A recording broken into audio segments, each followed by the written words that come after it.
las AFPs han estado en entredicho, más aún con lo que está ocurriendo en Chile, donde hay más o menos el mismo reclamo que acá, que se prometía que era la solución para que uno al final de su vida laboral tuviera una pensión digna que le permitiera vivir con comodidad.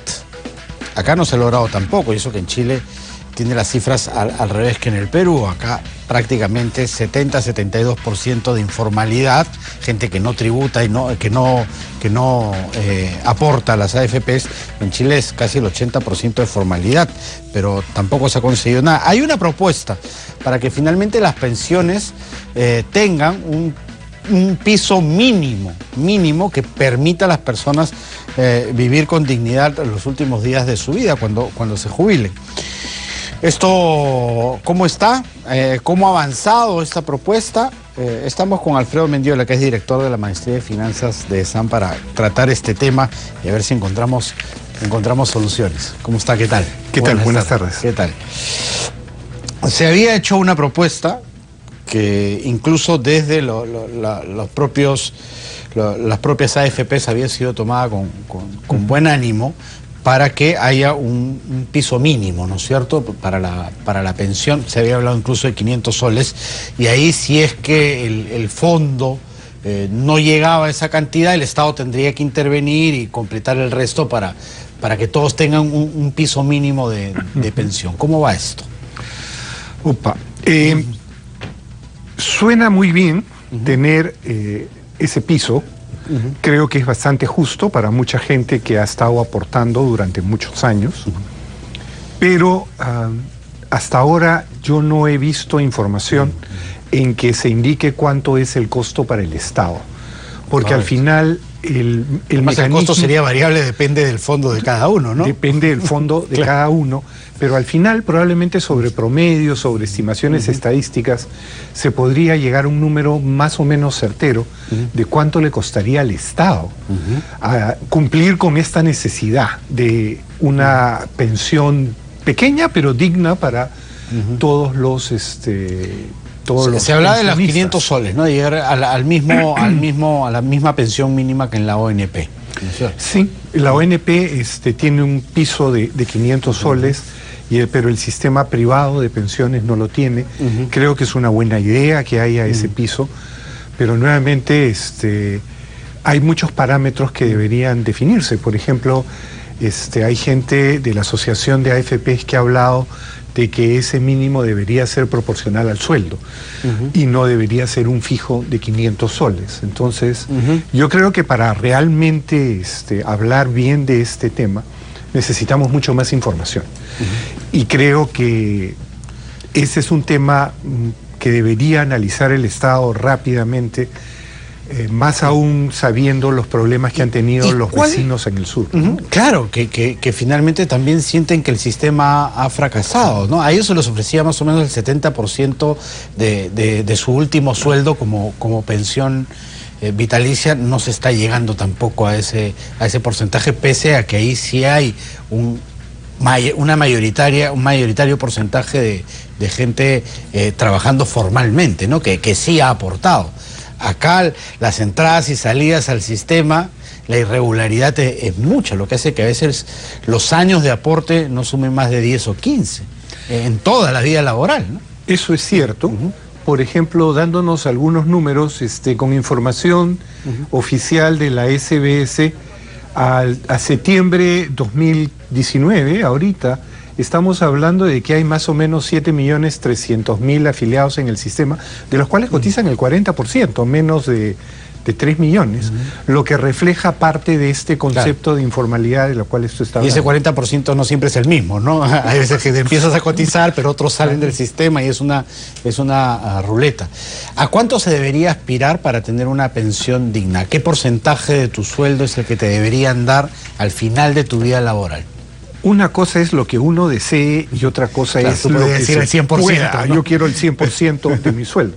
Por ejemplo, la vez pasada, yo no puedo hablar de qué AFP estoy, pero sí puedo decir que entré a un cotizador de pensión de la AFP en la cual participo y yo recibía alrededor de menos del 50% de mi sueldo.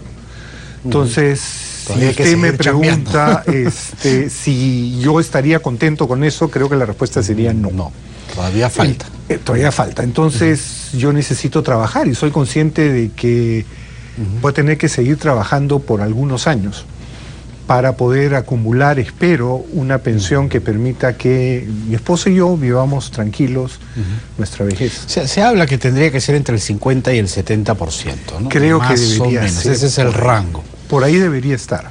Ahora, la pregunta es, ¿cuántos años tenemos que cotizar para que el televidente sepa más o menos, haga sus cálculos, para que finalmente nuestra pensión esté en ese rango, entre el 70 y el 50% de nuestro último sueldo? Hay varias variables que deben tomarse en cuenta. Usualmente la gente tiene un ingreso creciente porque uno va progresando en la vida y uno comienza con un sueldo, digamos, relativamente bajo, y conforme uno va progresando el sueldo sube y uno espera retirarse con entre el 50 y el 70% del último sueldo, claro. Entonces, es muy difícil decir cuánto tiempo uno va a cotizar porque hay demasiadas variables que tiene que tomar en cuenta. Uno de ellos es cuánto ha sido la variación entre el sueldo mínimo y el sueldo final para poder establecer algo. Pero a título personal, yo he cotizado desde que inició el sistema. Hasta la fecha sigo cotizando. Estuve fuera del Perú por 4 o 5 años, durante las cuales no coticé, pero todo el resto de los años yo he sido un cotizante permanente al sistema. 30 años, aproximadamente. 30 años, más o menos. Y llegó al 40%. Bueno, o sea, se tendría que hablar de más o menos cuánto es la vida útil de un trabajador, 40 años. Sí. O sea, tendrías que cotizar toda tu vida útil, laboral, para tener más o menos eso, 50, 60% de tu sueldo. Claro, eso en un país tan informal como el nuestro es cuasi una utopía, ¿no? Habría que solucionar esos otros problemas antes también, ¿no? El tema de la informalidad, para que este tipo de sistema funcione. Debería haber una serie, o sea, el problema es la informalidad. Y lo peor es que los informales no tienen, y los trabajadores informales no tienen ningún incentivo, o no ven ningún incentivo para poder afiliarse, dada la limitada pensión a la cual ellos podrían llegar. Por ejemplo, la vez pasada estaba llevándome un señor taxista, que me llevaba y me decía, yo tengo 80.000 soles en mi fondo. Ahorita soy informal, soy un taxista, no aporto, pero con esos 80.000 la pensión que recibo es muy pequeña, pero mejor que me den mi plata, y con eso él había hablado con su papá para hacer unos cuartos en el techo de la casa de su padre y alquilarlos, un ingreso fijo que podría ser mucho más interesante. Entonces, no hay a veces grandes incentivos para los informales para poder eventualmente cotizar. Creo que uno de los grandes retos del sistema privado de pensiones es ampliar la base, estar seguros de que los 2.800.000, 3 millones de cotizantes vaya creciendo con el tiempo. Claro, y que esos 7 millones que han entrado en algún momento lleguen a cotizar permanentemente, ¿no? Y atraer a otros al sistema a través de un trabajo formal. Que hay un círculo virtuoso en el cual todos comenzamos a aportar al fondo, y todo eso permite contar con fondos para poder desarrollar inversiones.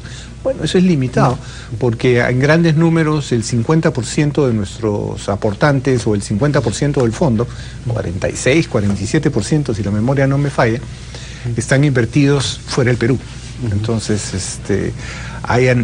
solo el 50% del fondo está invertido en instrumentos financieros domésticos, nacionales. Hay un 50%. O inversión en infraestructura, ¿no? Que en Chile se hizo mucho, por ejemplo, ¿no?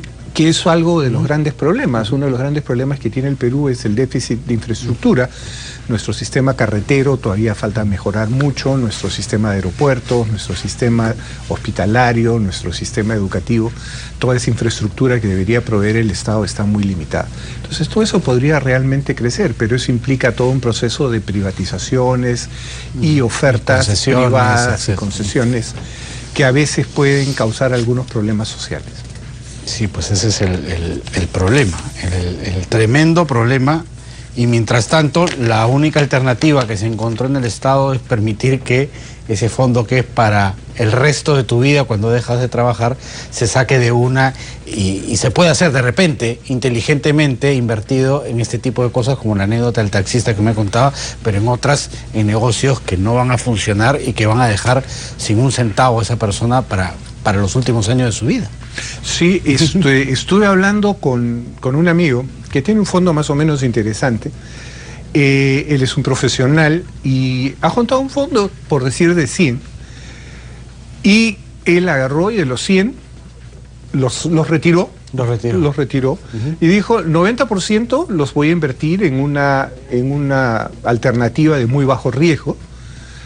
Pero hay un 10% que me lo guardo para adrenalina y todavía sentirme activo. Entonces, o sea, para gastarlo. No. Para jugar en bolsa, no sé, invertir en bolsa, en cosas un poco más riesgosas. Ese fondo. Entonces él me dice, y lo ves ahora, la otra vez estaba hablando con él y me dice, hago los análisis de empresas que, como tiene tiempo y está jubilado, entonces tiene mucho tiempo para hacer análisis, esto. Entonces se siente, él fue inteligente, creo, en su jubilación, en su decisión. En un 90% se fue a algo muy conservador. Lo tiene en 2, 3 sitios, pero bajo el mismo esquema, de muy bajo riesgo, de una renta fija perpetua, de muy largo plazo. Y hay un 10% que es para sentirse activos. También tengo otro amigo que agarró, sacó la plata y lo primero que hizo se fue con su familia a Europa, ¿no? Que tampoco es el punto. Claro, para eso no es pues la pensión. Para eso no es. El viaje se acaba en una semana o dos y de ahí para adelante, ¿qué? Bueno, esperemos que el Estado y las AFP se encuentren una fórmula, ¿no? Sí, es muy importante que lleguen a encontrar una fórmula, pero nuevamente es necesario saber de qué estamos hablando. O sea, creo hasta ahora nunca nadie ha dicho cuánto es lo que necesita, cuánto va a costar. También el día de ayer el presidente del BCR, el doctor Velarde, estuvo hablando de mayor transparencia, mayor información, de pensiones, de que mensualmente se te dé información acerca de cuál es tu potencial pensión después de 65 años. Creo que es una buena idea, pero tiene que ser muy clara la información que das y en qué contexto la estás calculando, porque lo histórico, lo pasado, no es reflejo de lo que va a pasar en el futuro. Correcto. Si yo no tengo 45 años, pero si tú me dices ahora, tengo 45 años y me voy a jubilar dentro de los 65, dentro de 20 años, y vos vas a recibir tanto, tengo que comenzar a ver cómo me voy a comportar y qué es lo que voy a hacer. O sea, es una medida inteligente, pero tiene que ser muy clara bajo qué contexto y bajo qué escenario se está calculando. Correcto. Muchísimas gracias, Alfredo, por haber estado aquí. No, realmente un gusto estar acá con usted. Muchas gracias. Muchas gracias. Alfredo Mendiola, director de la Maestría de Finanzas de ESAN, ha estado con nosotros. Hasta aquí nuestro bloque económico.